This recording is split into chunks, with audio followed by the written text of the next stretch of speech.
This is Chapter 5, Part 1. Chapter 5 is about nonverbal communication and nonverbal messages.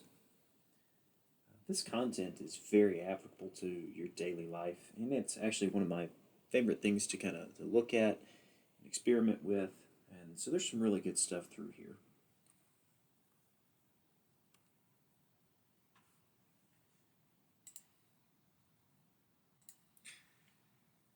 This being Part 1, we are going to talk about some of the principles of nonverbal communication. The reasons we study nonverbal communication is because it improves our understanding of other people, increases our effectiveness in interpersonal situations because we understand people better. Another fun fact is that when you understand your own nonverbal communication, you can actually make yourself more attractive, or at least be perceived as more attractive. It enables effective self-presentation, thusly. So when we go back to the idea of identity management, part of that comes down to how do you carry yourself as much as how do you dress or what do you say. So obviously when we talk about saying things, that's verbal communication. Everything else is nonverbal.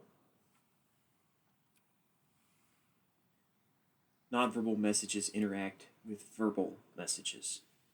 As we can see here, you have a whole lot of different terms, but nonverbal messages accent verbal messages, meaning that they emphasize certain parts of a verbal message.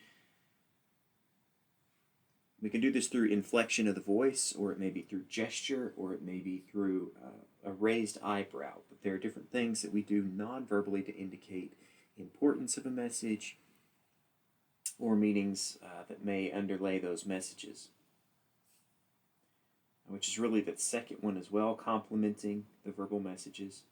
Sometimes we'll say one thing verbally, but say another non-verbally, so sometimes we deliberately contradict our verbal messages with non-verbal messages. We also use nonverbal to control or alter the flow of verbal messages,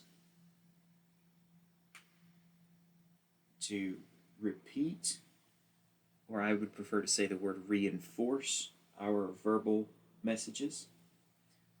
So if I'm telling you yes to a question, I may also nod my head, which reinforces my yes. Or other times we use nonverbal expressions. Take that same head nod. I'm going to just nod my head in response to your question instead of using the word yes. So sometimes we substitute nonverbal for verbal.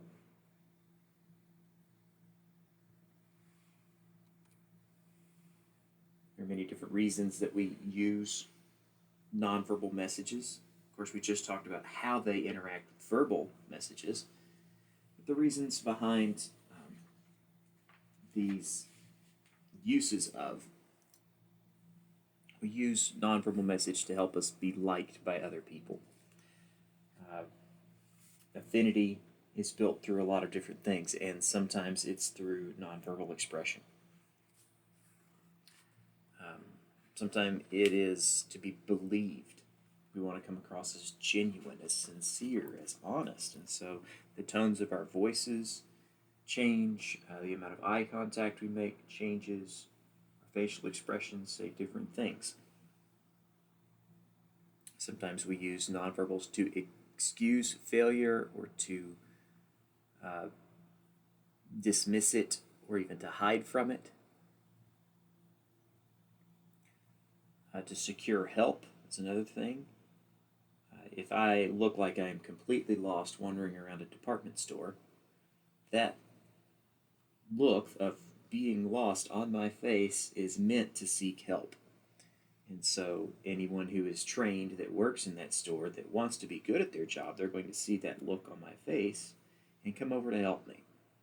So to secure help. Sometimes we use our nonverbals to hide our faults. Sometimes it's to be followed, and they don't mean literally followed around in this case. But the example from your text is having diplomas on the wall. And as I sit here and record this in my office, I can turn and I can look, and I have all three of my diplomas hanging on the wall behind me.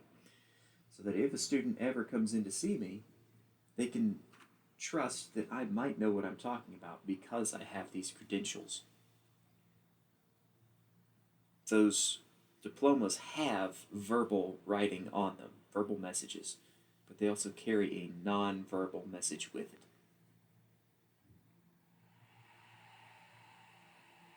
And we also use nonverbal messages to confirm self-image and communicate it to others, to assure ourselves we know who we are and others also do the same.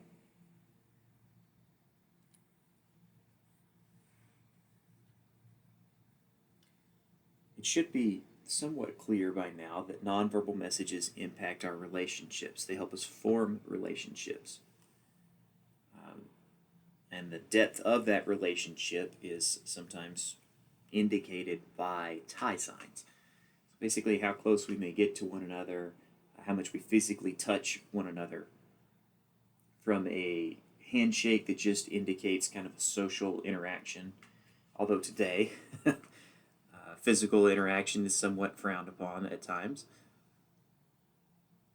So from a handshake to a hug to a deeper embrace, a kiss on the cheek, a slap on the back, those all indicate different levels of relationship status.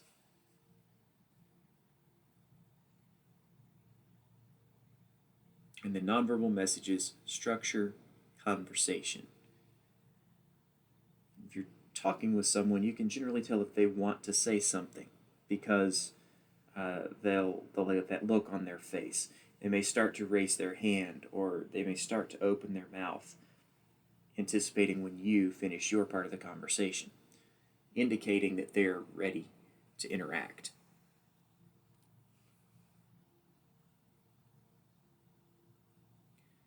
Of course, nonverbals can also aid in deception as much as they can aid in sharing true messages.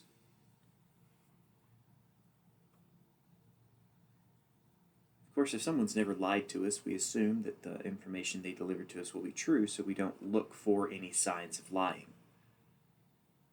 That's why studies show us that we tend to have a harder time detecting deception from those we are in relationships with. It's because we are used to trusting them, so there's a bias. There is also deception bias. If someone has lied to us before, then we are far more likely to just assume everything they tell us is a lie, or it could be. And so that shapes the way that we perceive that individual. You can see here a list of things that are behaviors, nonverbal behaviors of liars.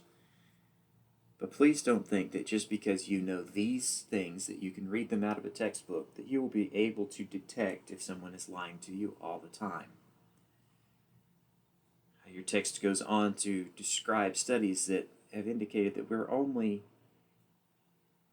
if we know what to look for, we are only able to predict if someone is lying or not, maybe 60% of the time. That 40% margin of error is really big, and so we don't want to make judgments on those things alone.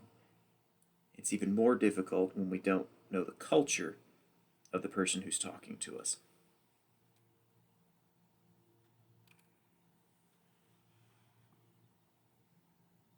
We use nonverbal communication to express emotion. Your face says a lot even when you don't mean for it to. Whether that be excitement, or it be fear, or boredom. We have so many different facial expressions, and they may be very, very small expressions, but they're enough to indicate an attitude or an emotion.